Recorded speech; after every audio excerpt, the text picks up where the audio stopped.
네, 안녕하세요. 역함수 두 번째 시간이 돌아왔습니다. 어,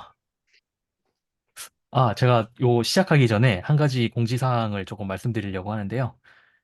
지난번에 우리가 어떻게 얘기를 하다 보니 이야기꽃이 피어서 10시 35분쯤에 끝냈던 것 같거든요. 가급적이면은 75분에 조금 맞추려고 합니다. 그 사실 쓸데없는 아무 의미 없는 비유이긴 한데 보통 대학교 강의가 90분 강의라 그러면은 권장이 75분이거든요.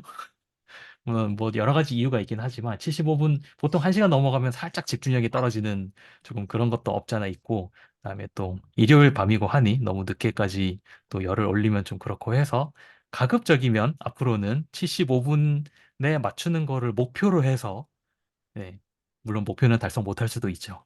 제가 강의를 항상 75분에 못 맞추듯이 목표로 하고, 그 다음에 제가 적당한 시간이 되면은 앞으로 몇 분 안에 이야기를 마치겠습니다, 이런 얘기를 할게요.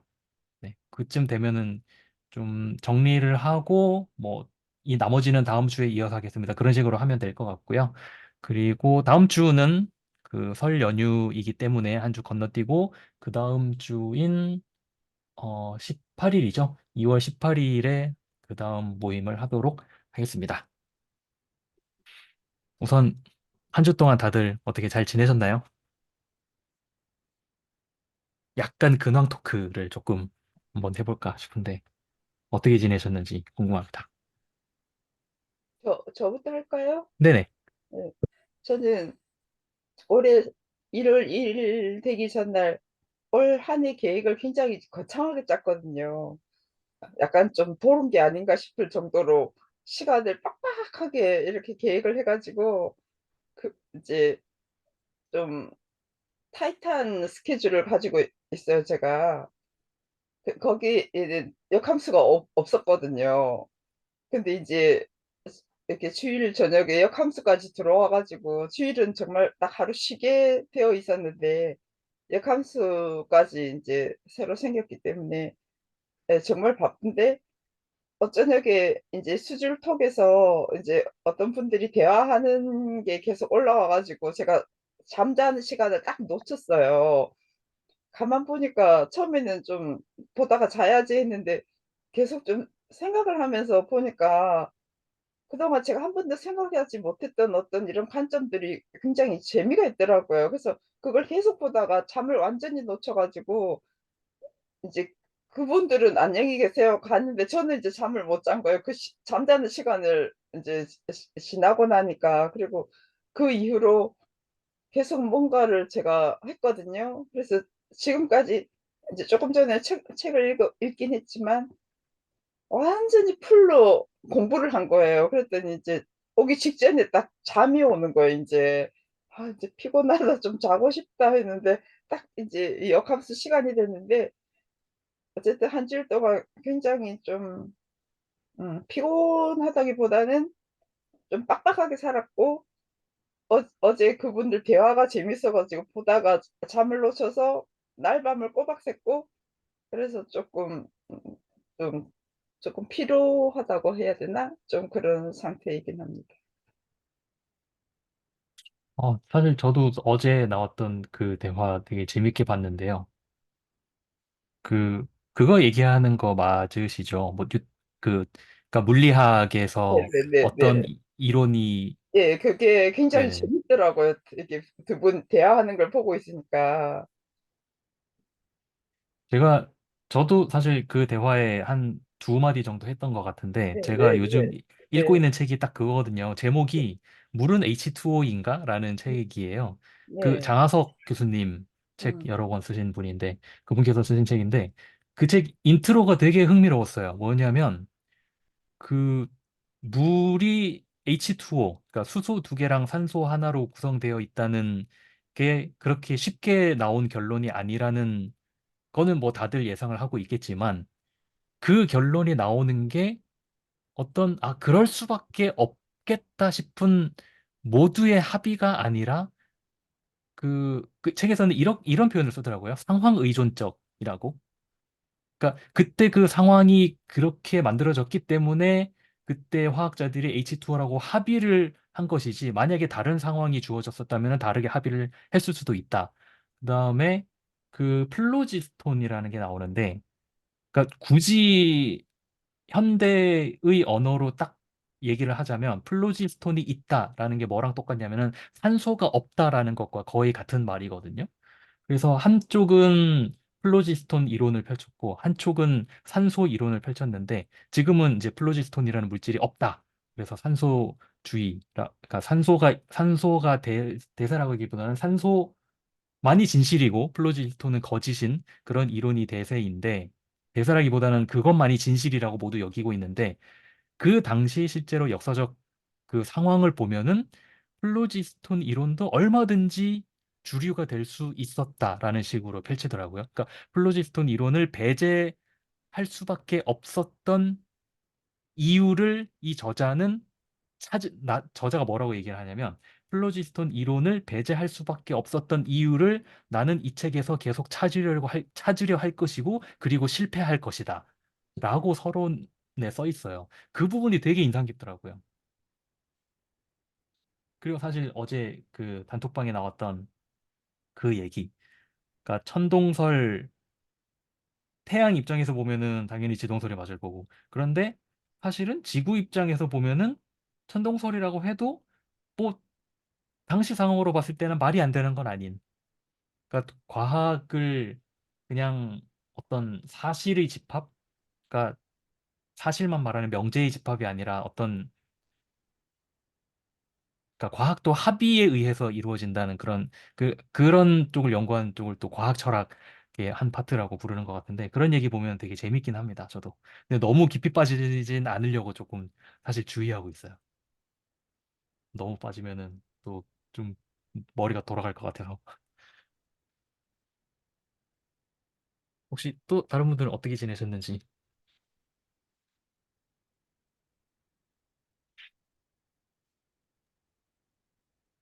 저는 원래 예상치 못했던, 그러니까 계획에 없었던 일들을 맡게 돼서, 원래 제가 할 수 있는, 그러니까 제가 원래 그 멀티가 좀 안 되는 성향을 가지고 있는데, 본의 아니게 멀티를 해야만 하는 상황에 놓였고, 그래서 과연 이거를 내가 잘 해낼 수 있을까라는 두려움 반, 그리고 자칫 잘못하면 그냥 하다가 그냥 또 오래 가겠구나 이런 불길한 예감이 들면서 그래서 약간 이번 주는 좀 많이 심적으로 좀 심란했던 그런 주였던 것 같습니다.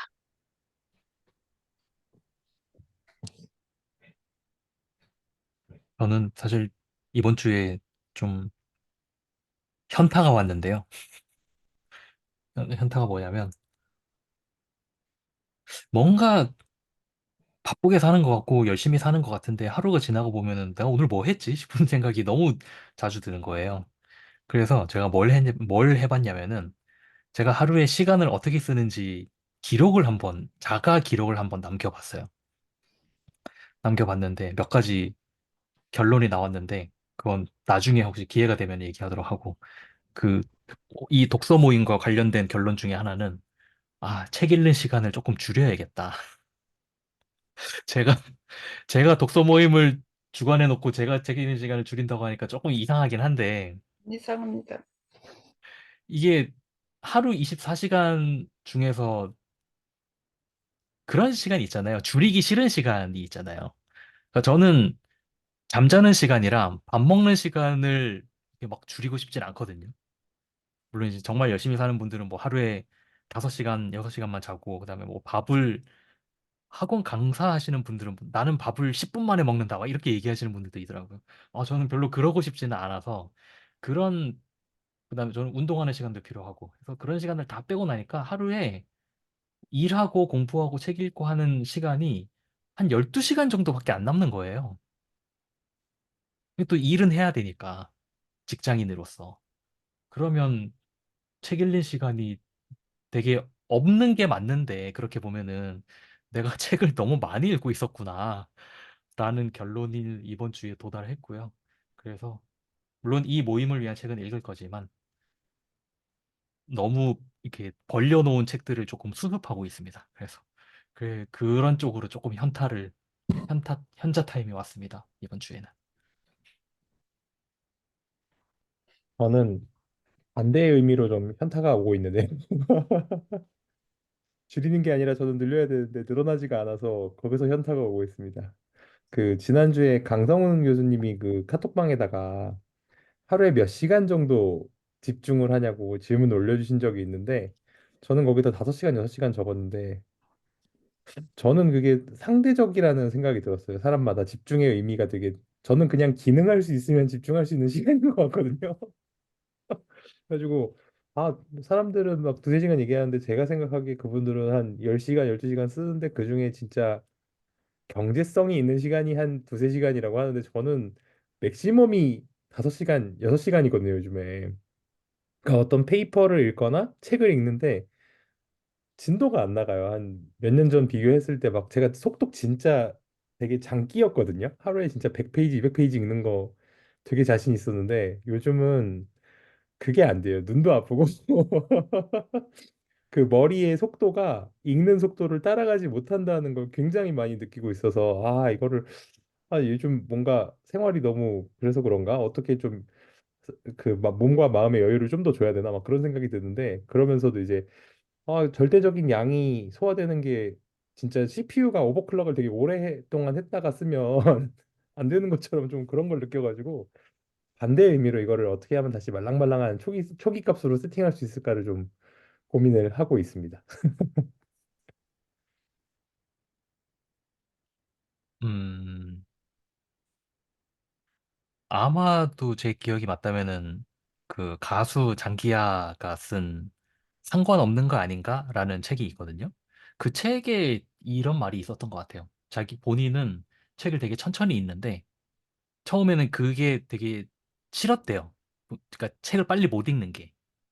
남들은 막, 그러니까 보통 볼륨을 중요시하는 경우가 있잖아요. 책을 몇 권 읽었다 이런 식으로. 근데 자기도 그걸 따라가야 할 것 같고 막 그렇게 생각했는데 어느 순간 그걸 깨달았대요. 상관없는 거 아닌가?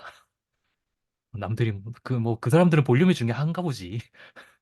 나는 그건 별로 안 중요하고 그냥 내가 재밌으면 된 거지. 뭐 상관없는 거 아닌가? 이런 내용이 나오거든요. 갑자기 그 생각이 딱 그 구절이 떠오르네요. 저도 뭐 빨리 양적으로 읽는 거는 이제 뭐 잘 안 되기도 하지만 큰 의미는 없는 것 같고 근데 읽으면서 생각을 하면서 읽는 지점은 좀 점점 늘어나는 것 같긴 해요.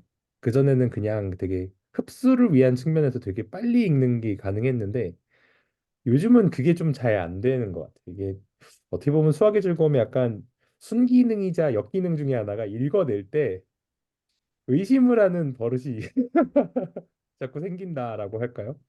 그러니까 오늘도 제가 조금 늦었는데 늦은 게 저녁에 와이프랑 콘서트를 갔다 왔어요. 이제 콘서트를 갔다 왔는데 이제 사운드 시스템이 새로 나온 게 있어가지고 뭐 되게 놀랍다 하면서 들었는데 이머시브 사운드 시스템이라는 거 그 극장에 가면 돌비 서라운드 있잖아요. 그거를 이제 국내 가수 중에 처음으로 그 올림픽 공원에 세팅을 해놨더라고요. 근데 사운드 되게 좋은데 그걸 보면서 드는 생각이 이게 공연이 너무 아름답다 이런 생각도 드는 한편에 도대체 저 72개의 채널을 어떤 벡터로 구성을 했길래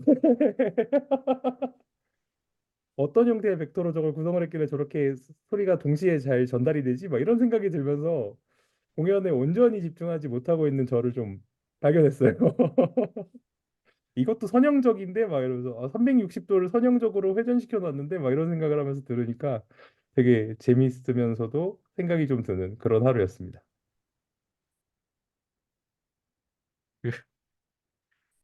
그 왜 번역하는 분들이 갖고 있는 폐해 중에 하나가 저거라 그러잖아요.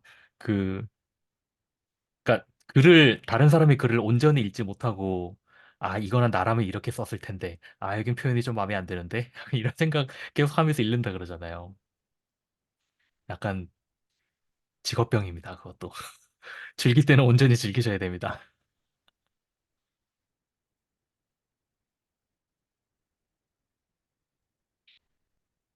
혹시 또 다른 분들 얘기하실 거 있으실까요? 한 5분 정도만 더 얘기하고 오늘 시작할게요. 저는 근래에 이제 역함수 시작하면서 책을 이제 읽는 좀 그런 환경들을 조성해야겠다는 생각을 많이 했거든요. 이게 책이라고 하는 것이 뭔가 되게 읽어야 돼, 이렇게 정신적으로 자꾸 푸시를 하니까 약간 힘들더라고요. 오히려 스트레스가 되고. 그래서 이게 문득 든 생각이, 그냥 책을 여러 권을 내가 눈에 보이는데 다 세팅을 해놓고, 그냥 집히면은 그거를 읽자. 이제 그렇게 해서 한 2주 이렇게 있어 봤는데, 되게 효과가 좋더라고요. 뭐 유튜브 이런 거 약간 볼 이런 거 시간을 그냥 책 아무거나 예를 들어서 6권을 그냥 아무렇게나 세팅해놔요. 화장실에도 하나 갖다 놓고 뭐 식탁에도 하나 갖다 놓고 이러면은 그냥 이거 한번 볼까? 이러고 보는 게 되게 좋더라고요. 그래서 요즘에는 약간 그런 데 노력을 좀 하고 있습니다. 저도 사실 비슷한 걸 느낀 게 뭐냐면, 저는 최근에, 어, 저도 최근에 바뀐 게 하나 있는데, 그, 집에 있을 때 항상 그 음악을 틀어놨었거든요. 그러니까 음악을 틀어놓는 것까진 괜찮은데, TV로 음악을 틀어놓으니까 내가 음악을 듣는다는 느낌이 아니라 화면과 음악을 같이, 그러니까 두 감각 기관을 다 써야 된다는 그게 생각보다 저의 집중력을 되게 많이 흐트러뜨린다는 걸 깨달았어요.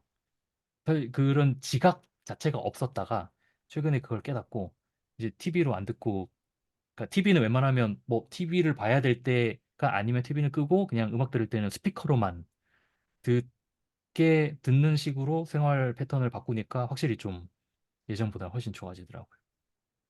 그러니까 이게 다들 아시겠지만 요즘 세상이 자극으로 가득한 세상이기 때문에 자극을 도파민과 자극을 줄이는 게 숙제인 것 같습니다. 요즘은.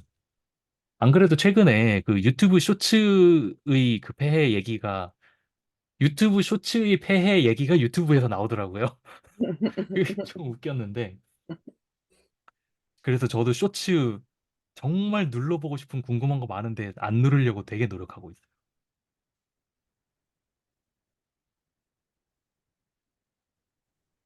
네, 이게 그때 이제 강성훈 교수님도 그렇고 뭐 이유철 선생님도 그렇고 이제 뭐 집중을 어느 정도 하나 이런 거를 카톡에서 막 이렇게 어느 정도 하는지 막 말씀 나누셨잖아요.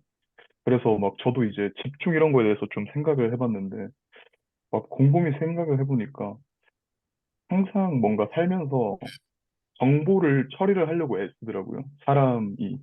그러니까 눈을 뜨면은 항상 시각 정보에 노출이 돼 있고 음악을 들으면은 항상 내가 청각 정보에 노출이 돼 있고 그걸 어쨌든 계속 뇌는 처리를 해야 되니까 그래서 의도적으로 그런 거 처리를 안 하는 시간을 만들려고 좀 노력을 하는 것 같아요.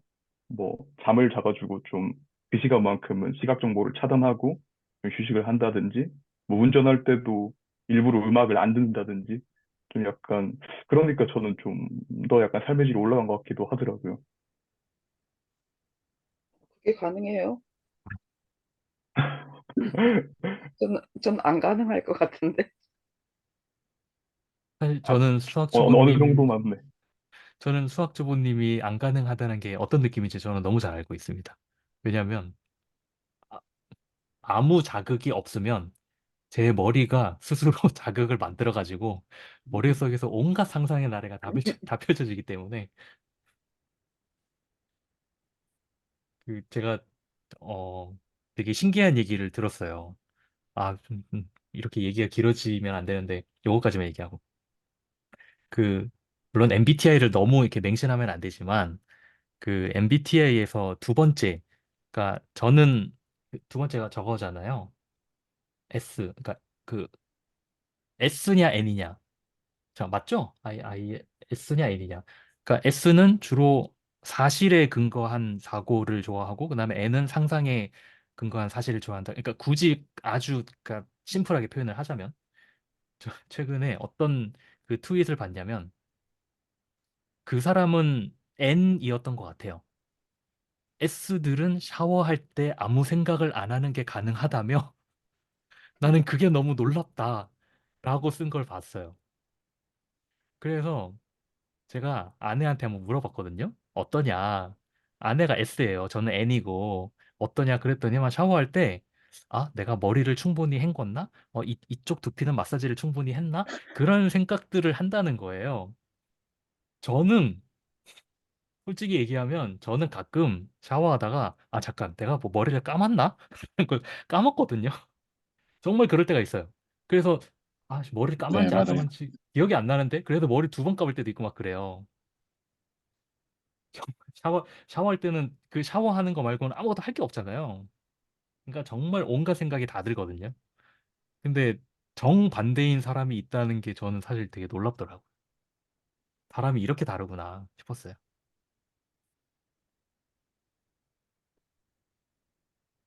그 근황 토크를 더 이어가고 싶지만 근황 토크 되게 재밌는데 독서 모임이니까 책을 조금 보도록 하겠습니다. 지난 주차에 저희가 챕터 4가 미지수의 유혹이라고 해서 쉽게 말하면 방정식의 역사라고 얘기를 할 수 있을 것 같은데요. 방정식 지난주에 조금 얘기를 하긴 했지만 방정식 얘기가 나오고 그다음에 우리가 그 중학교 때 그렇게 달고 달게 외웠던 그 2차 방정식의 해를 구하는 과정이 무려 바빌로니아인 시절부터 그 계속 존재해 있었다는 그런 놀라운 얘기가 나옵니다. 사실 여기서 그 재밌었던 포인트는 제가 보기에 재밌었던 포인트는 그 어떻게가 아니라 그러니까 방정식을 푼다는 건 쉽게 말하면 어떻게 해당되는 거잖아요. how에 해당되는 거잖아요. 어떤 문제가 그러니까 있으면 이 문제를 어떻게 풀 것인가. 또 다른 문제가 있으면 이 문제는 어떻게 풀 것인가. 그러니까 문제를 푸는 방법에 좀 초점이 맞춰져 있었다면은 그 수학을 하시는 분들은 거기서 조금 사고가 그러니까 다른 방향으로 사고를 하는 것 같아요. 이 책에도 보면은 그러니까 방정식을 물론 푸는 것도 중요하지만 그것보다는 방정식 자체가 갖고 있는 구조? 그러니까 여기서는 구조라는 단어를 안 쓰고 아마 형태라는 단어를 썼던 것 같거든요. 어, 제가 잠시만요. 어느? 여기 챕터 4의 마지막에서 두 번째 페이지에 보면은 무슨 말이 나오냐면 이런 말이 나옵니다.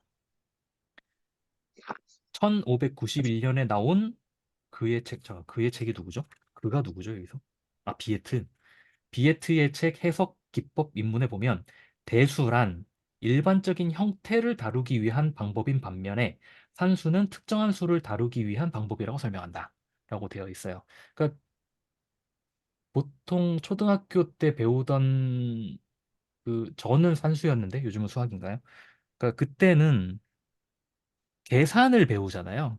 그러니까 수학은 곧 수를 다루는 것이고 그러니까 값을 다루는 것이고 그 값을 내가 정확하게 계산을 해내는 게 어떤 그 배움의 목적이었다면은 대수학을 배우면서부터, 그러니까 미지수라는 걸 배우면서부터는 거기서 조금 더 굳이 표현을 하자면 한 차원 높아지는 수학을 배운다? 좀 그런 느낌이 있었던 것 같아요. 그러면서 뭐 1차 방정식은 그러니까 1차 방정식이라는 것 자체를 좀 다르게 좀 말이 꼬이는데 그러니까 1차 방정식, 2차 방정식이라는 걸 배우기 시작하면은 그때부터는 어떤 그 패턴과 형태에 우리가 좀 익숙해지잖아요. 아, 이렇게 생긴 건 1차 방정식, 이렇게 생긴 건 2차 방정식. 그런 식으로 어떤 산수에서 어떤 수학의 구조를 처음으로 배우는 타이밍이 그때가 아닌가라는 생각을 이 부분을 읽으면서 저는 좀 해봤습니다.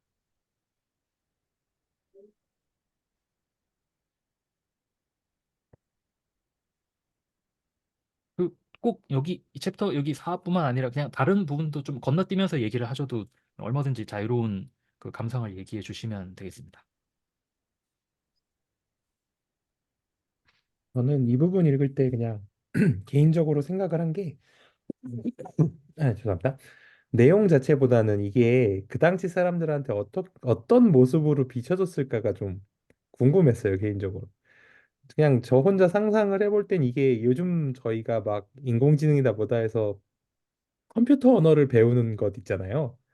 막 그런 느낌으로 이 방정식이 처음에 사람들에게 와닿지 않았을까? 마치 요즘 사람들이 컴퓨터를 잘 모르면 코딩이나 이런 걸 되게 어려워할 수 있는 것처럼 이 수식 자체가 우리한테는 지금 너무나 당연한 것인데 그 당시에는 거의 신언어를 배우는 것과 같은 형태로 보이지 않았을까, 이 대수적인 출발이.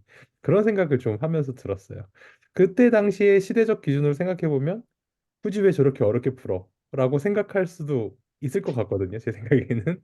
그냥 가서 재보면 되지. 무게 달아보면 되지. 뭐 그걸 그렇게 어렵게 생각을 하냐라고 하면은 과연 그때 수학자들은 무엇으로 답했을까? 그게 좀 궁금하면서 읽었습니다.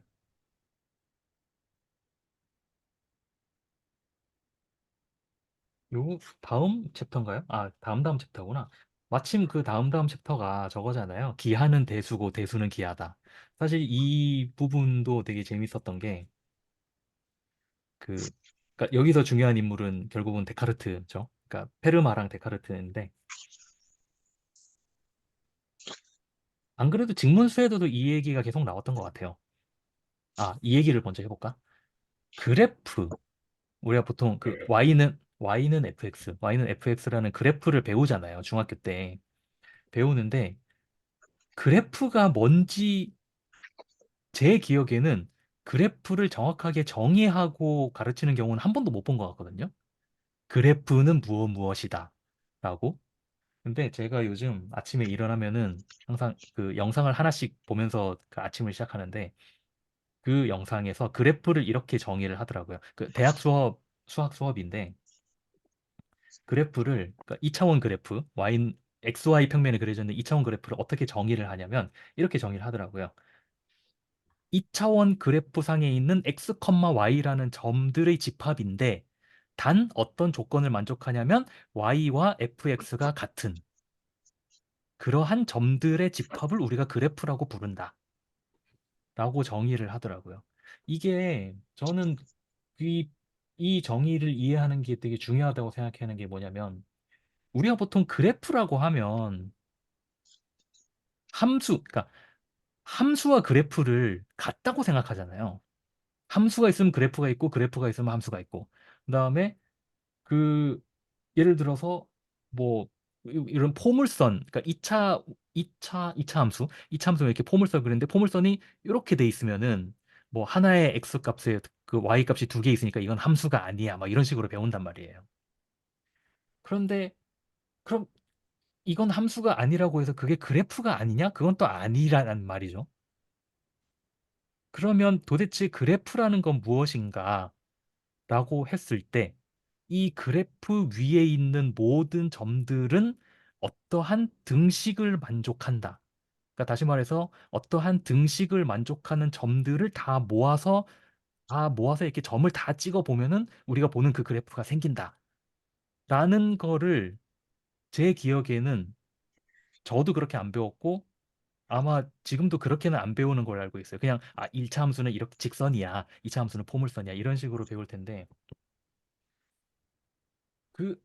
내가 뭔 얘기를 하려다 얘기 나왔지? 네, 아무튼 그것도 그렇고 그다음에 그 직문수에서도 계속 요즘 안 그래도 얘기가 나오고 있는데 우리가 1차 함수라 그러면은 함수는 그냥 관계잖아요. 그러니까 x랑 y랑 이런 식으로 관계를 지어주는 거거든요.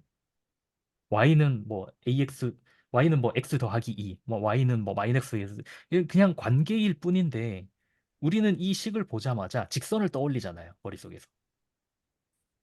그런데 생각해 보면은 역사적 맥락으로 봤을 때 직선은 그냥 직선이고 함수는 그냥 함수고 그렇게 생각했을 것 같아요. 이 데카르트가 이 기하가 대수고 대수가 기하라는 이러한 그 업적을 남기기 전에는. 그래서 여기가 굉장히 수학의 중요한 그 터닝 포인트 중에 하나였겠다라는 부분이 좀 잘 와닿았던 것 같습니다.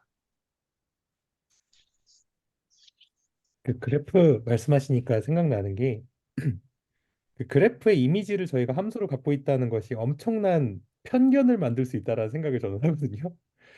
그 y는 x라고 적은 거를 그 x 마이너스 y는 제로라고만 적어도 굉장히 낯설어질 수가 있는 거잖아요.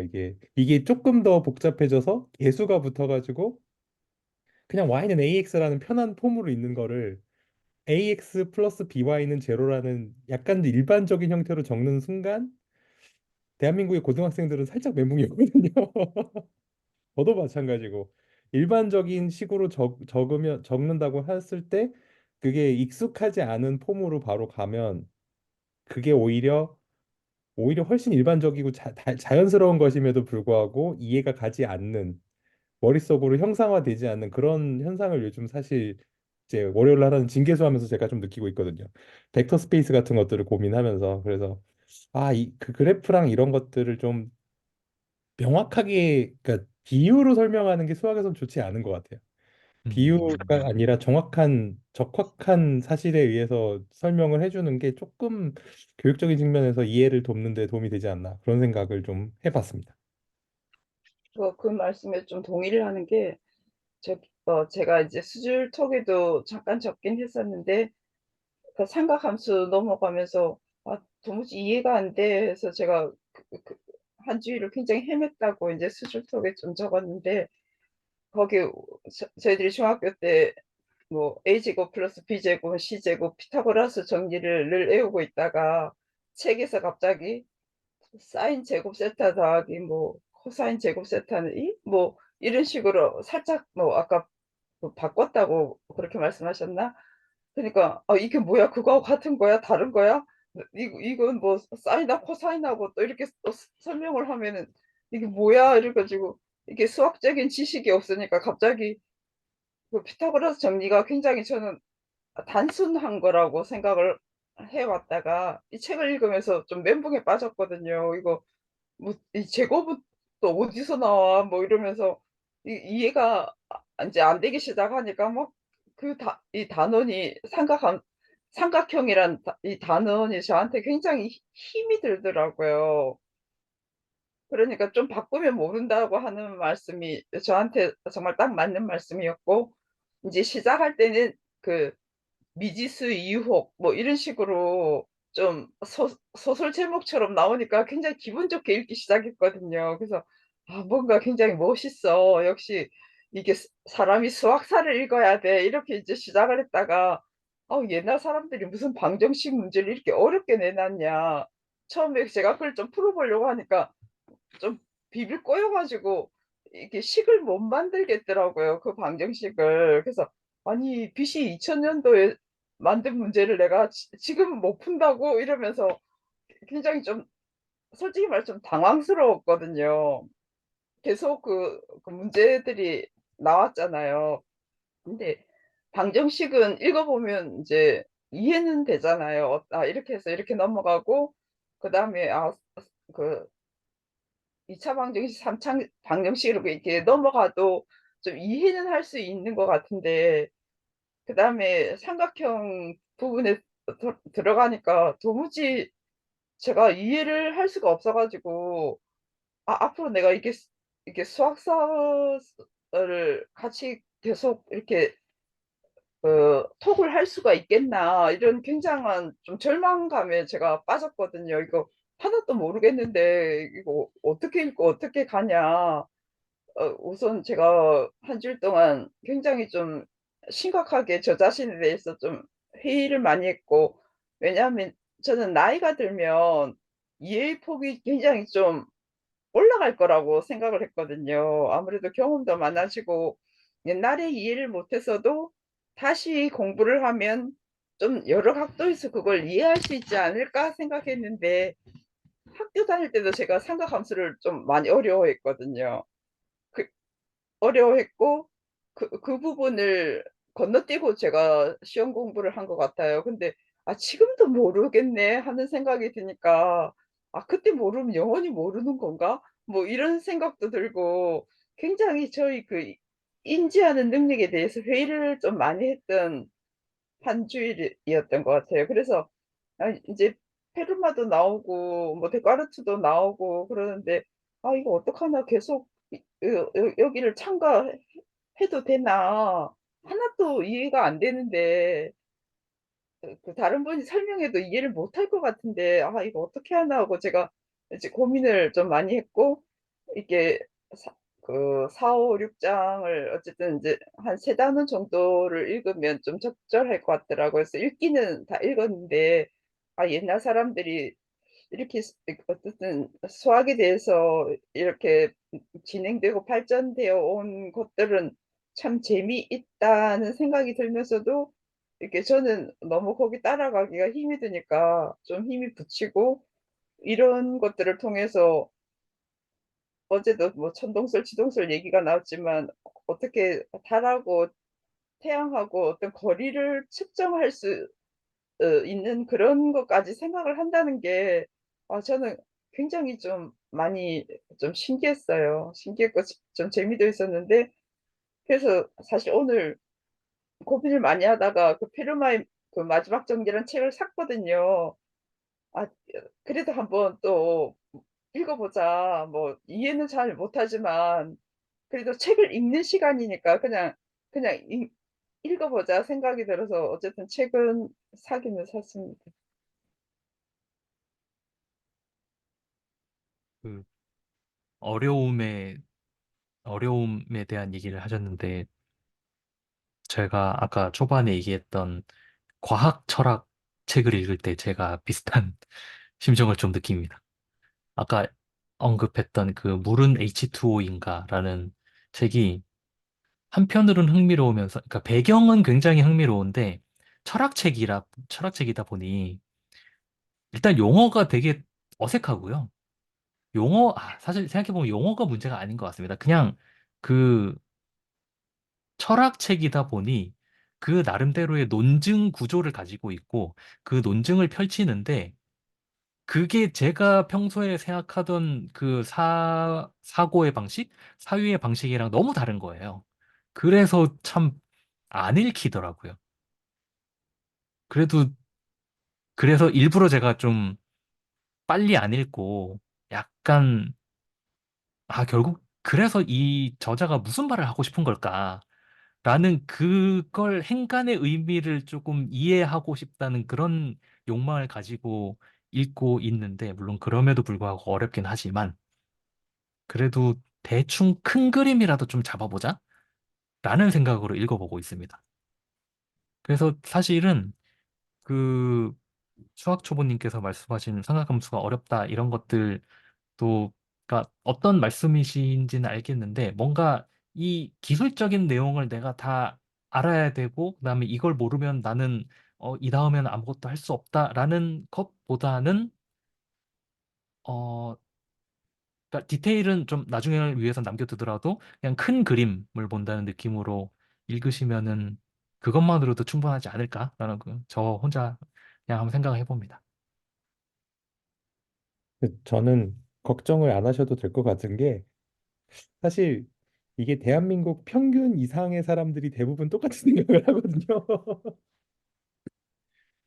저는 고등학교 때 사실 고2 때까지 공부를 전혀 안 했어요. 육상을 했었거든요. 그래서 이제 근데 고2 때 버스에 치이는 사고가 있어가지고 제가 고3 때 공부를 시작했어요. 근데 다행히 제 친구 중에 굉장한 천재가 한 명 있었어요. 지금 되게 유명한 스타트업의 대표로 있는 아이인데 걔는 고2 때 대학이 붙은 거예요. 유학. 근데 어쨌든 아버님이 이제 고등학교 다 마치고 대학을 가라고 하셔가지고 1년을 남으니까 제가 예체능반이었거든요. 학교에서 저희 우열반이 있어가지고 제일 밑에 반이었는데 그 친구가 저희 반으로 왔어요. 어차피 입시랑 관계가 없으니까. 그 친구한테 제가 삼각함수를 배웠어요. 제가 수학이 9점이었다가 딱 처음 넘어지는 그 경계가 삼각함수였는데 그걸 이해를 못하니까 정말로 그리스 시대로 돌아가서 저를 가르쳤거든요. 삼각자랑 컴퍼스를 가지고 직접 그려보게 계속 시키는 거예요. 너 중학교 과정이 안 돼 있다고. 정삼각형 그리게 시키고 이등변 삼각형 그리게 시키고 다 그러면서 삼각함수가 아니라 삼각비라고 돼 있는 그거부터 막 다 일일이 길이를 재고 시키게 하는데 그렇게 하니까 좀 알겠더라고요. 그러니까 이게 텍스트로 받아들이는 거는 정말 어렵다라는 생각이 저는 가끔 들거든요. 텍스트보다 오히려 진짜 근데 그거를 왕엄수에서 하고 계셔서 저는 걱정을 안 하셔도 이게 시간이 자연스럽게 해결해 줄 것 같은 게 제가 배울 때 딱 그렇게 배웠거든요. 왕엄수 사실 보면 전 되게 웃긴 게 아, 나도 저거를 했었는데, 그 3회 5승 이런 거 있죠. 저 했었어요. 네. 음. 그래서 너무 걱정하지 않으시고 그냥 편하게 읽으시면 시간이 자연스럽게 해결해 주시지 않을까 싶습니다. 저는 아까 전에 뭐 대수, 기하 이런 얘기도 나오고 지금 그 삼각함수 이런 얘기도 나왔는데 저는 그 고등학생 애들이랑 재수생들 수학을 가르치거든요. 음. 그런데 처음에 이제 수업을 들어가면은 제가 거의 무조건 하는 말이 있어요. 물어봐요. 수학이 뭐라고 생각하냐고. 그러면은 뭐 여러 가지 의견이 나와요. 근데 내가 생각했을 때, 그러니까 쌤이 생각했을 때 수학은 언어다. 저는 수학이 언어라고 생각하거든요. 뭐 사람마다 관점은 다르겠지만. 근데 수학이 언어라고 하는 맥락은 저는 이게 대수적인 관점과 많이 맞닿아 있다고 생각해요. 우리가 수학 언어를 읽는다고 하는 것이 어떻게 보면은 그 대수적으로 표현되어 있는 어떤 문장들의 연결을 처리하는 거라고 생각하거든요.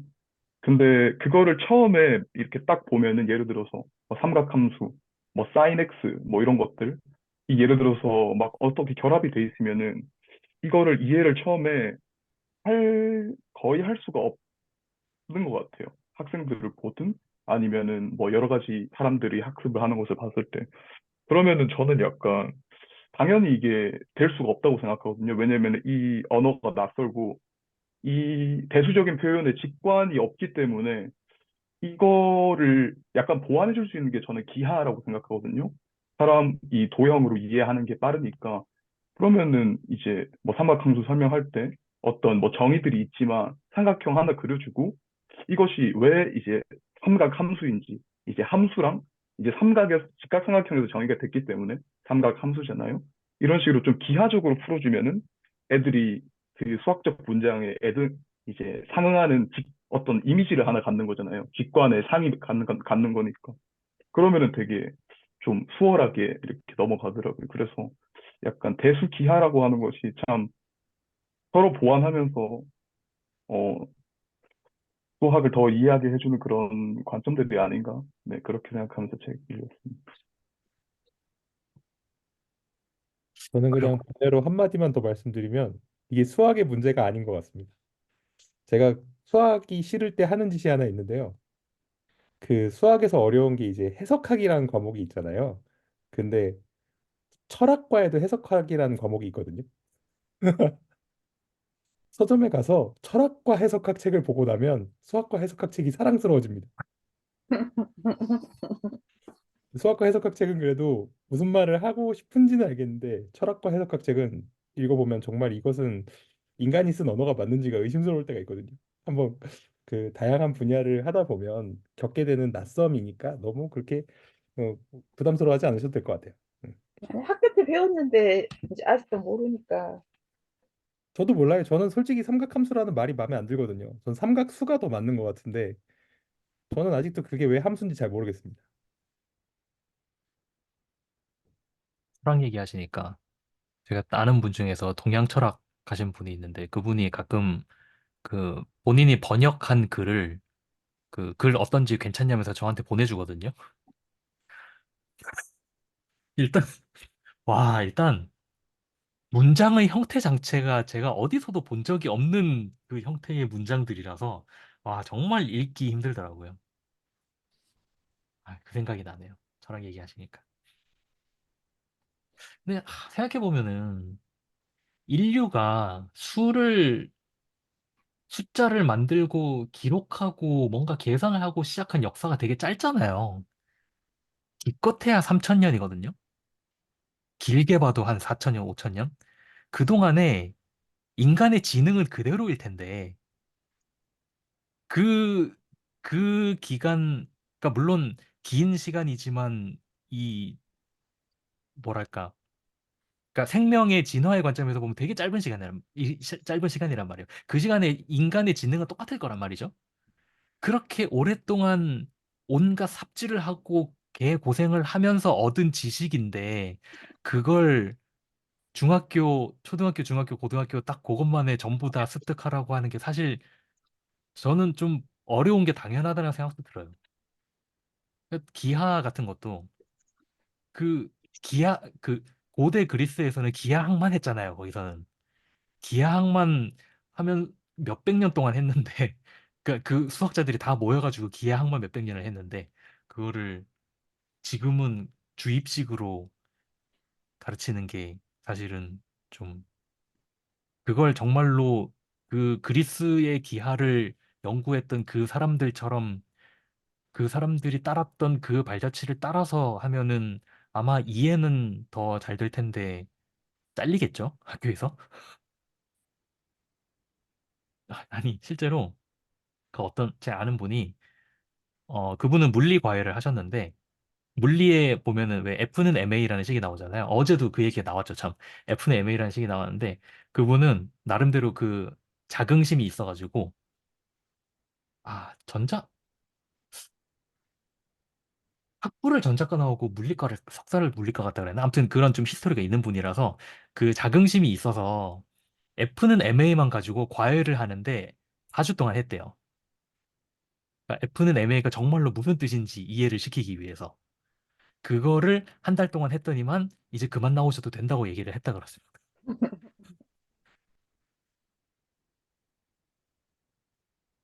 네, 아무튼 뭐 좀 얘기가 길어졌는데 이 삼각함수는 사실 제 생각에도 한 번에 이해하는 게 어려운 게 맞다고 생각을 하고요.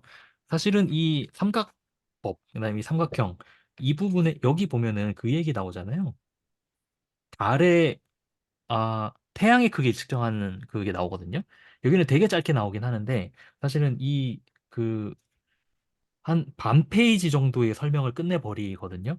근데 이 내용은 제가 어디서 좀 더 길게 본 적이 있냐면은 그 수학 없는 물리라는 책이 있어요. 그 책은 수식을 최소화하고 그냥 텍스트만으로 물리를 가르치는 그런 책인데 거기에도 똑같은 내용이 나오거든요. 이 아리스타르코스 참 발음이 안 돼. 아리스타르코스가 어떻게 태양 크기를 측정했는지라는 얘기가 나오면서 이 사람이 어떤 사람이냐면 제 기억이 맞다면 인류 최초로 지동설을 그 주장을 하는 사람이거든요. 과학자예요. 근데 이유가 뭐냐면은 되게 심플해요. 아마 이때는 그러니까 그 당시에는 각도를 정확히 잴 수가 없었기 때문에 태양이 지구의 12배 정도 된다라고 결론을 내렸던 걸로 제가 기억을 하고 있어요. 거기에서부터 이 사람이 무슨 결론을 내렸냐면은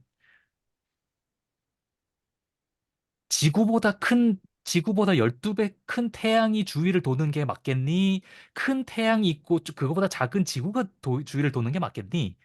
라는 이런 논리를 이용해서 지구가 돈다라고 주장을 했었거든요. 당연히 CR도 안 먹히죠. 네. 왜냐하면 그 당시에 설명할 수 없었던 건 딱 하나였어요. 그러니까 물론 다른 것도 많이 있지만 딱 하나였어요. 지구가 움직이고 있으면 내가 지구에서 점프를 하면 내가 점프를 한 동안에 지구는 이만큼 움직이니까 나는 제자리에서 점프를 해도 멀리 뛰기를 해야 되는데 나는 멀리 뛰기를 안 하는데 그러면 지구가 가만히 있어야 맞는 거 아니야? 이 설명을 아무도 못했던 거예요. 무려 언제까지 못했냐면은 갈릴레이죠. 갈릴레오 갈릴레이 때까지. 그래서 이 암페이지에 굉장히 속성으로 설명을 한 이 내용에 사실은 그거보다 조금 더 재밌는 그 히스토리가 숨어 있다는 얘기를 조금 드리고 싶었고요. 어, 그리고 사실 저는 이 챕터를 읽으면서 이것도 놀라웠어요. BC 150년 히파르코스가 사인 함수표를 이미 만들었었다는 거. 네. 그래서 이게 삼각함수의 역사가 내가 그냥 그러니까 내가 상상했던 것보다 훨씬 더 오래된 역사가 있었구나. 라는 거에 놀라웠고, 사실 그거보다 더 놀라웠던 거는, 저는 제가 정말 잘못 알고 있었던 게 뭐냐면, 그 리만, 그 채널지기님께서 굉장히 사랑하시는 그 리만이 비유클리드 기하를 이렇게 정립하기 전까지는 저는 인류는 평면에서만 기하를 하고 논 줄 알았어요. 이 책을 보기 전까지는. 근데 그게 아니라는 걸 사실 이 책을 보고 처음 알았어요, 저는. 걸 이미 구면에서의 기하를 하고 있었구나 라는 거 이 책을 보고 알았고요. 여기도 보면은 저는 지금 106페이지를 보고 있는데 천문학이라는 요 작은 절을 보고 있는데 여기 보면은 삼각형이 커지면 커질수록 삼각형의 내각의 합이 커진다라는 말이 나옵니다. 사실 이거는 평면에서는 그 성립하지 않는 말이니까 뭐 이런 것도 보면서 아무튼 좀 신기하고 재밌고 그랬습니다.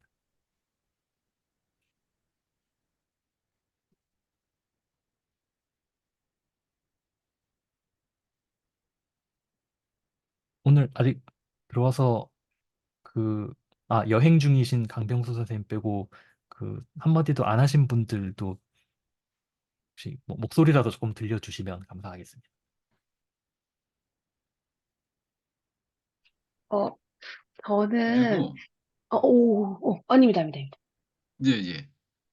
아, 네, 제가 핸드폰으로 접속하다가 지금 이제 저기 노트북으로 돼가지고 이제 오늘 접속이 원활치 않았는데 오늘 그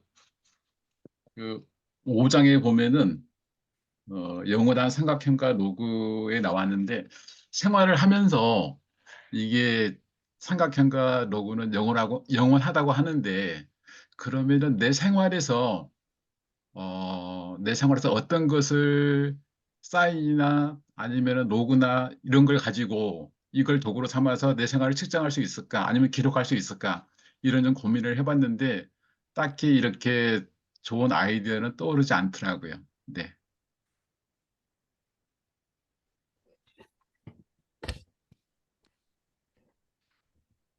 보통 생활에서는 음, 로그보다는 지수 함수를 더 많이 사용하는 것 같긴 합니다.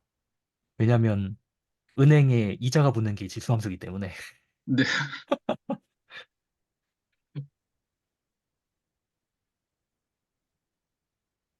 사실 여기 영원한 삼각형이라는 이 챕터에 나오는 그 네이피어의 얘기를 제가 되게 좋아하는데 음, 사실 그렇게 많이 알려진 수학자는 아니잖아요. 음, 그런데 저는 이 수학자의 이야기를 되게 좋아해요. 왜냐하면 제가 어떤 표현을 봤냐면 네이피어가 로그를 만든 덕분에 천문학자의 수명이 2배가 되었다라는 그런 표현을 본 적이 있어요. 이게 여기 보면은 제가 어느 부분인지 까먹었는데 무언가의 표를 소수점 소수점이 아닌가? 전체 15자리를 그 계산했다 그런 내용이 나오거든요. 제가 이 부분을 읽으면서 15자리 곱하기 15자리를 지금 손으로 한번 계산해 봤어요. 계산하는 데만 한 30분 정도 걸렸던 것 같아요. 근데 근데 틀렸거든요, 계산이. 그거를 틀렸다는 걸 찾아내는데 또 시간이 걸리고요. 그러면 중간에 이게 또 잘못했으니까 뭐 지울 수 있으면 다행인데 제가 또 하필이면 또 볼펜으로 써가지고 이게 또 안 지워지니까 아이씨 어떻게 해야 돼 이거 막 하다가 결국은 끙끙거리다가 결국은 안 하고 그냥 말았거든요. 그런데 그러니까 여기 나오는 삼각법이라는 게 결국은 이 지구의 그 구면상에다가 삼각형 이렇게 그려가지고 내가 여기에서 여기까지 가려면은 시간이 얼마나 걸리고 거리가 얼마나 되고 이런 거를 알기 위해서 하는 거잖아요, 결국은. 근데 이걸 하려면은 이 삼각함수도 계산을 해야 되지만 그리고 삼각함수는 아까 그 BC 150년에 히파르코스가 만든 표가 있으니 뭐 삼각함수 값은 뭐 계산할 수 있다고 거기서 찾으면 된다고 치는데 문제는 곱하는 게 어렵단 말이죠. 근데 이 로그 표를 만든 덕분에 이제는 곱하기를 안 해도 되고 로그 표에서 이렇게 찾아가지고 이거의 로그 값은 요거 그다음에 요거의 로그 값은 요거 2개 더하면 얼마 이 2개 더한 것의 그러니까 로그 값이 이 더한 값이 되는 원래 값은 얼마 이런 식으로 찾아가기만 하면 되는 그러니까 마치 삼각함수표 쓰듯이 그런 식으로 바뀌었다는 게 사실은 굉장히 제가 보기에는 놀라운 발견이고 그래서 사실 이런 거 생각해 보면은 천문학자의 수명이 2배가 되었다는 말이 그냥 괜히 나온 말이 아니었다는 거를 제가 15자리 곱하기 15자리를 직접 해보면서 느꼈습니다.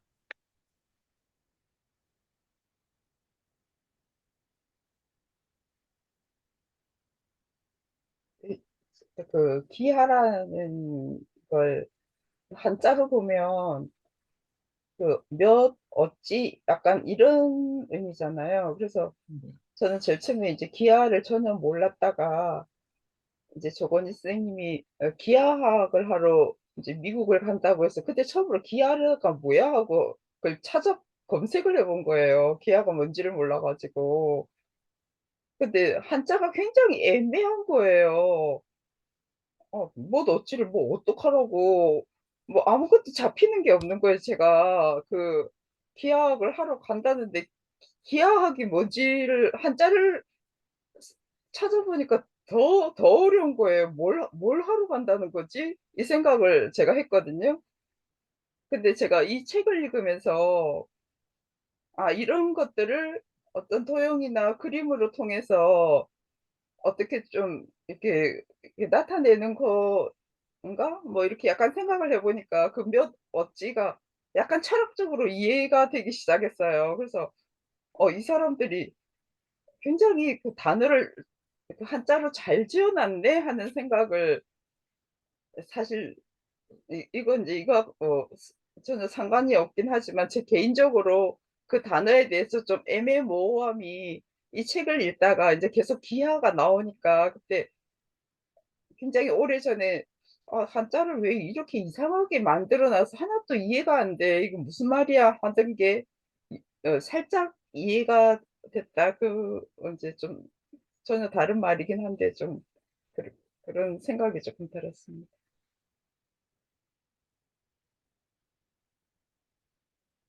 예전에 그 우리들의 수학 인생에 한번 기하하시는 분이 나오신 적이 있는데 그분이 설명하신 거를 들으면서 제가 그때 느낀 게 뭐였냐면 분명히 기하학을 하신다고 하셨고 기하학의 어떤 중요한 주제를 설명하셨는데 그 생긴 거는 전혀 기하학스럽지가 않은 거예요. 물론 도형이 나오기는 하지만 기하학스럽지가 않고 뭔가 그냥 그 미분방 정식 푸는 것 같은 그런 모습인데 사실 이게 기하학이다라고 얘기를 하시면서 그걸 보면서 제가 딱 느꼈던 게 뭐냐면 그렇다면 수학 중에서 기하학이 아닌 게 도대체 무엇일까라는 생각이 들더라고요. 그래서 그 수학의 즐거움에서 종종 이제 나오는 언급되는 얘기가 저런 게 있잖아요. 그러니까 수학의 주제들이 이거는 기하학으로만 풀 수 있고, 이거는 뭐 대수학으로만 풀 수 있고, 이거는 해석학으로만 풀 수 있고, 그런 게 따로 이렇게 딱딱 그 자르듯이 구분되어 있는 게 아니라 똑같은 문제인데 기하학자들은 이렇게 바라보고 그 위상수학 하는 사람들은 또 이렇게 바라보고 서로 관점을 다르게 하는 것이다. 그런 얘기가 종종 나왔던 걸로 기억하고 있고, 저도 그런 얘기를 했던 것 같고, 아무튼 그런 생각들을 하면 조금 재밌어지는 것 같습니다.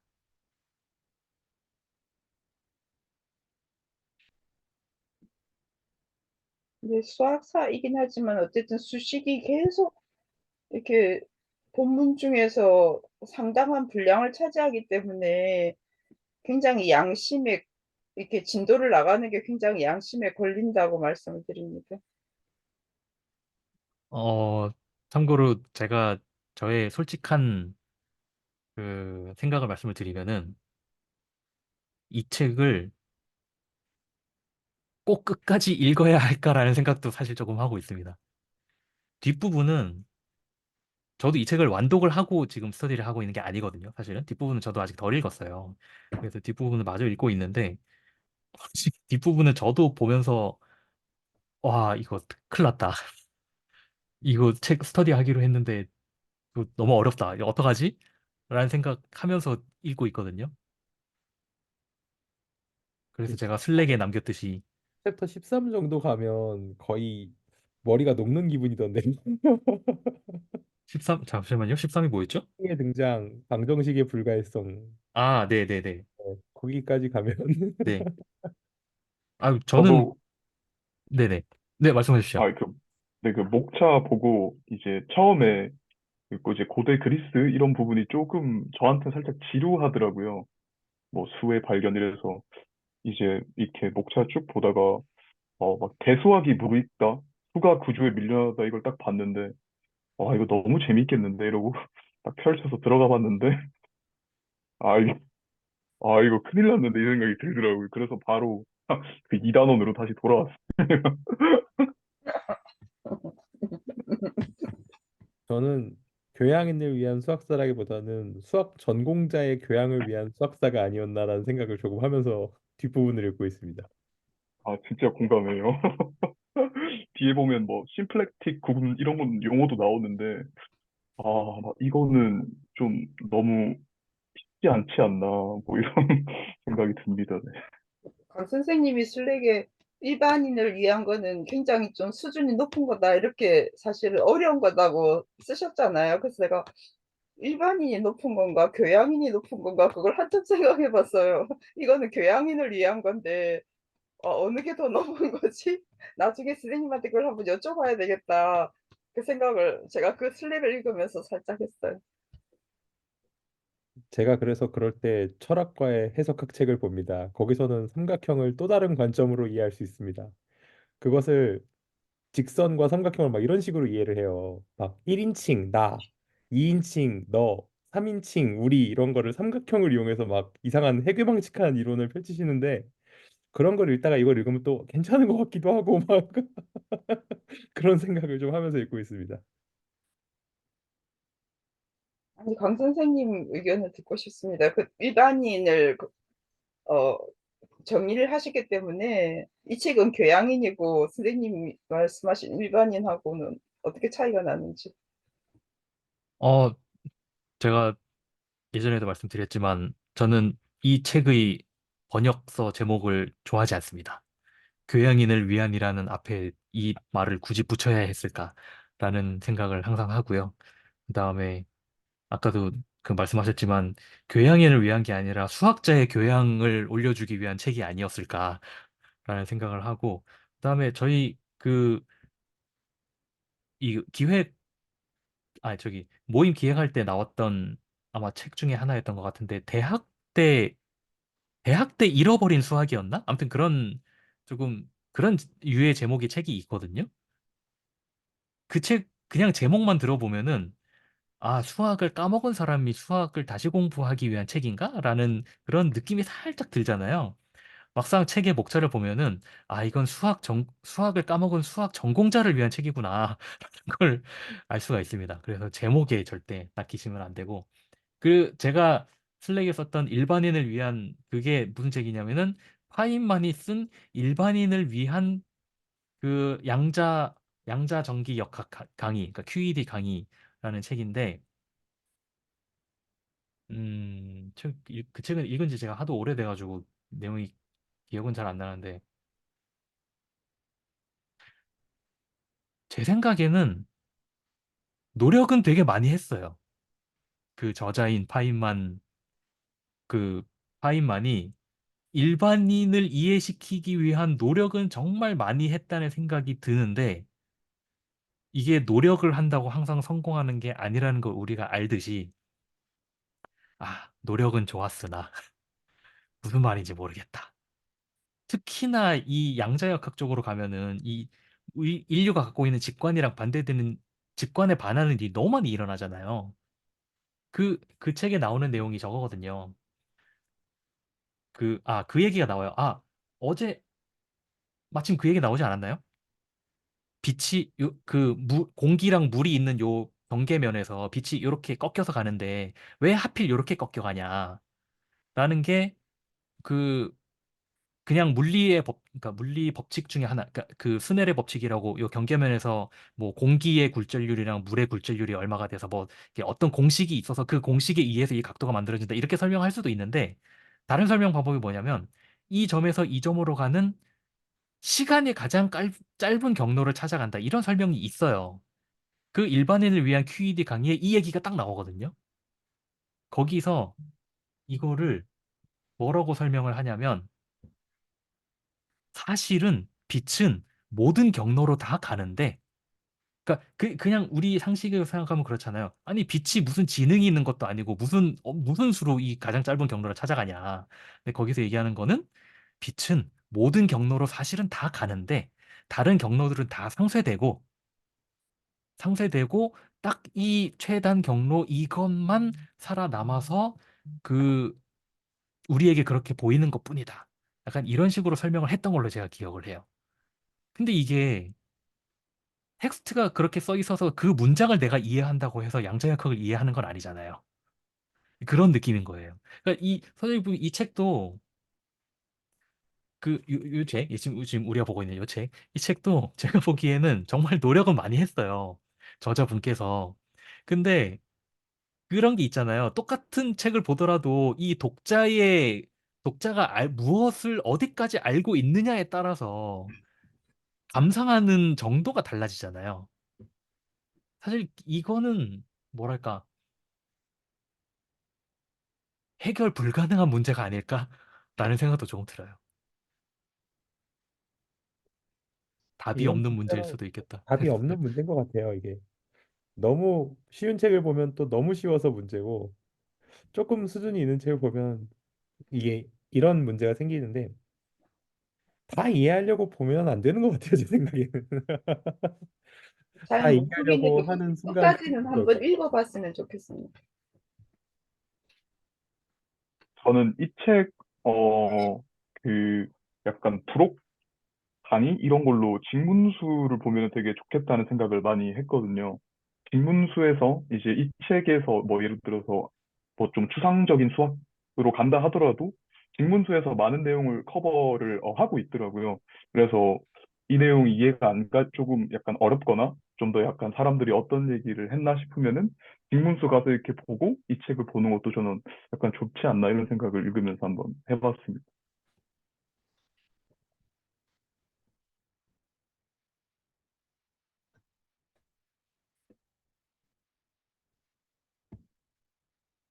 근데 끝까지 한번 보면 도움이 될 것 같긴 한 게 여기 챕터 중에서 행렬대수가 나오는 부분이 있는데 저는 행렬이라는 거를 이미지 컴퓨팅이라는 생각을 단 한 번도 해보지 않았거든요. 기하적인 이미지로 이거 계산하는 거라는 거를 상상조차 못했는데 이런 아이디어가 나오니까 이건 좀 재밌더라고요. 그래서 막 모든 걸 커버하려고 스트레스 받지 않는 선에서 한번 끝까지 그냥 시스로 쭉 하는 거는 나쁘지 않은 것 같습니다. 한 번 다 읽어보고 싶습니다.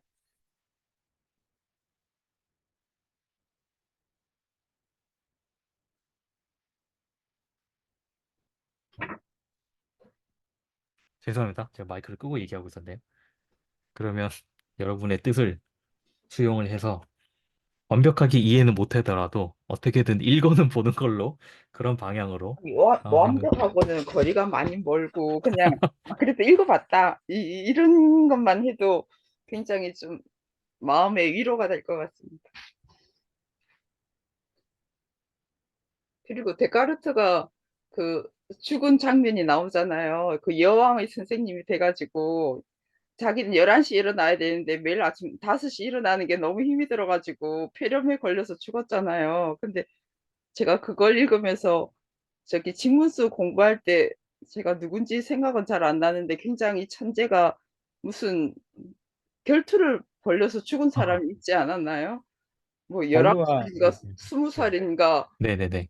예, 죽은 사람 있잖아요. 무슨 사랑을 위한 결투였는지 뭐 하여튼 그래서 제가 그거 들을 때 진짜 좀 어이없었거든요. 그래가지고 진짜 죽냐. 근데 가만 생각하니까 좀 안 됐긴 하지만 빨리 죽어서 좀 수학자들이 편한가 이 생각도 좀 했거든요. 그 나이에 너무 해놓은 게 많기 때문에 아, 저 사람이 60살까지 살아서 도대체 뭔 괴물 같은 짓을 했을 거야 싶으니까 아, 그래서 좀 스스로 그냥 좀 빨리 자폭을 한 거잖아요. 그래서 어쨌든 수학자들에게는 굉장한 짐을 좀 덜어준 게 아닌가 저는 살짝 좀 그 생각을 해봤거든요. 근데 데카르트의 죽음을 보면서 이제 그 사람 죽음이 제가 좀 생각났는데 또 그렇게 생각하기에는 또 너무 아까운 사람이 참 별 쓰잘데기 없는 일로 죽었다 생각이 드니까 자기가 얼마나 귀한 줄도 모르고 그런 일에 자기 그 생명을 그냥 다 바쳤나 싶어서 좀 많이 안타까웠던 그때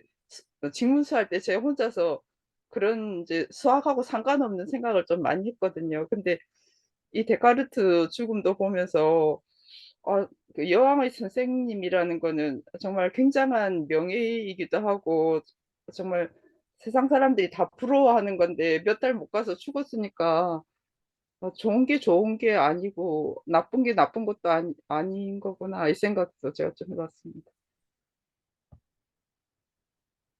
그, 그 갈루아, 그 당시가 아, 프랑스, 맞다. 프랑스가 막 혁명 때문에 좀 대혼란의 시기다 보니, 프랑스, 음, 카르노. 카르노라는 그 과학자가 있는데요. 카르노도 그 연력학에서 굉장히 중요한 업적을 남긴 사람인데, 카르노가 어떤 업적을 남겼냐면 엔트로피에 대한 정리를 남긴 사람이거든요. 근데 카르노도 40살인가에 죽었나? 40살을 채 못 채우고 죽었나? 아무튼 그럴 거예요. 그 당시에 프랑스가 굉장히 수학과 과학의 중심지였는데 그런 좀 사회적인 혼란 때문에 아까운 인재들이 많이 요절했죠. 네, 확실히 그런 아쉬운 면이 있습니다. 그래도 20살에 죽은 건 너무 아깝지 않아요? 그냥 뭐 이렇게 수학을 하거나 말거나를 떠나서. 그 실제로 갈로아가 그 보낸 논문들이 굉장히 많이 그 무시를 당했던 걸로 제 기억을 하고 있어요. 기존 수학자들한테. 왜냐면 무슨 말인지 모르기 때문에. 완전히 새로운 그 언어와 새로운 세계관을 만든 사람이다 보니까 그냥 기존 수학자들이 보면 뭔 소리야 이거 약간 싶은 그런 게 있거든요.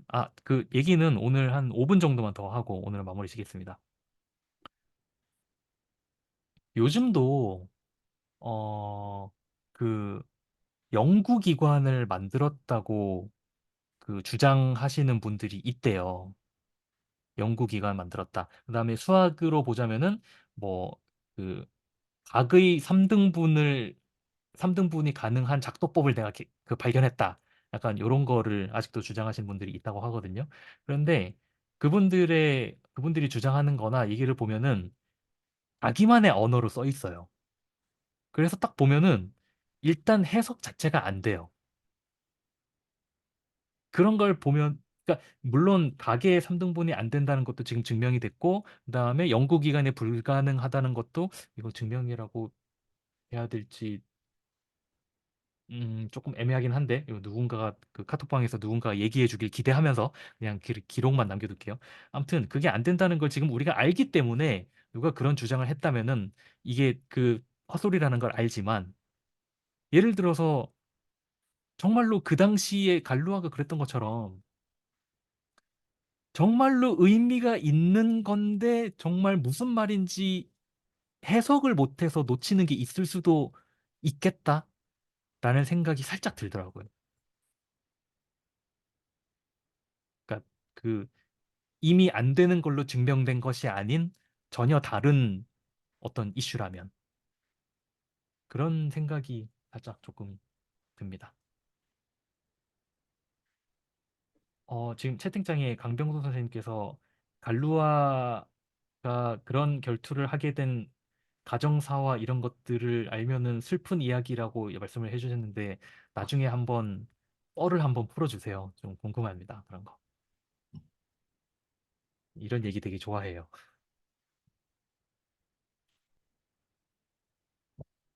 한 3분 정도만 더 하고 오늘은 마무리 지으려고 하는데요.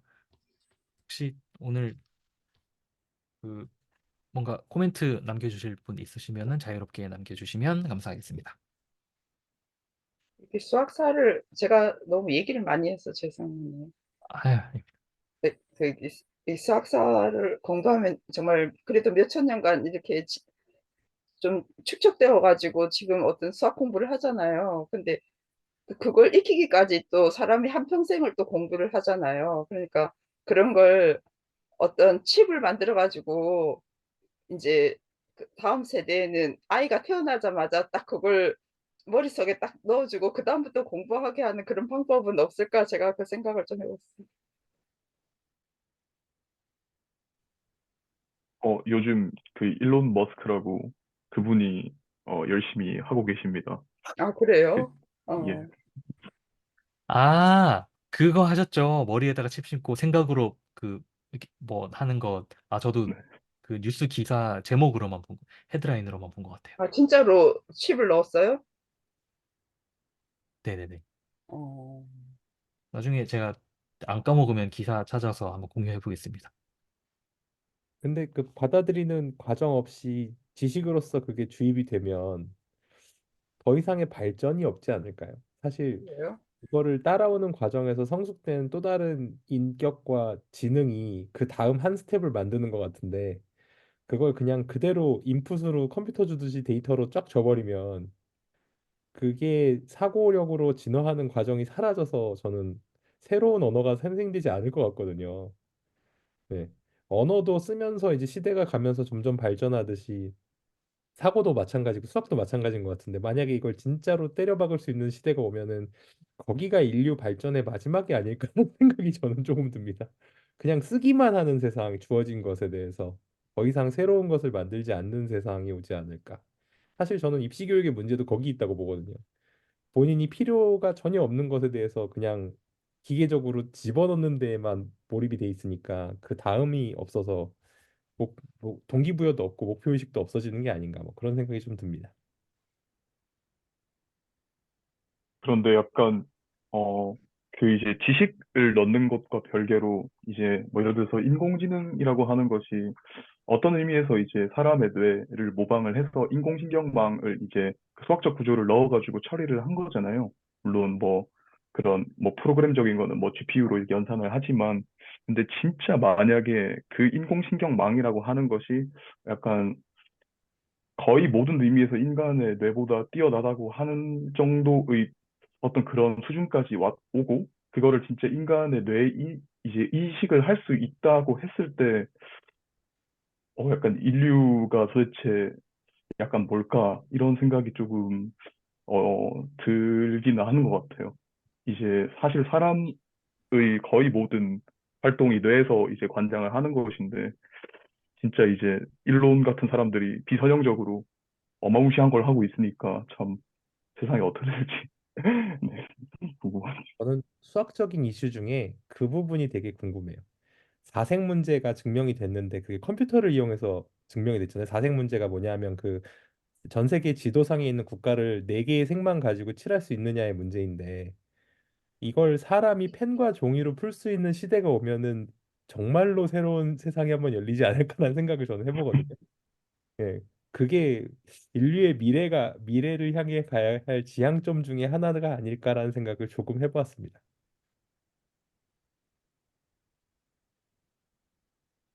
아, 칩을 싣는, 어, 지식을 주는 칩을 싣는다.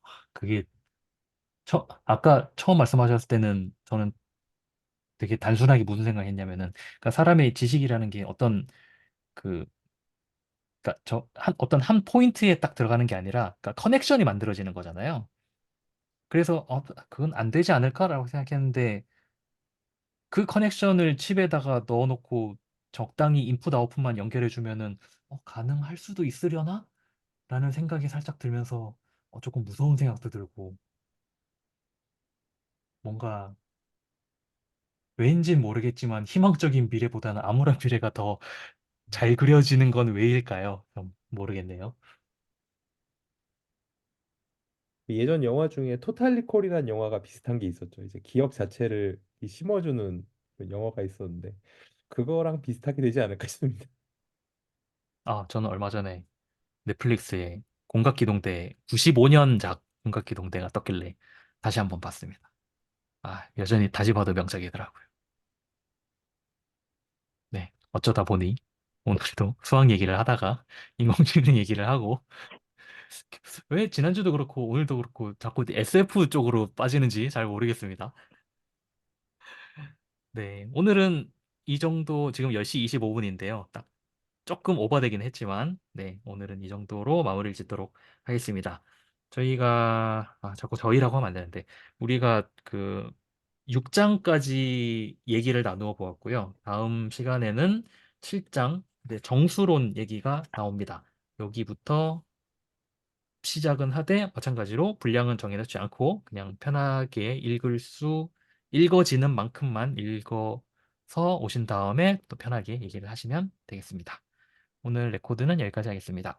수고하셨습니다. 감사합니다. 감사합니다. 수고하셨습니다. 안녕하세요.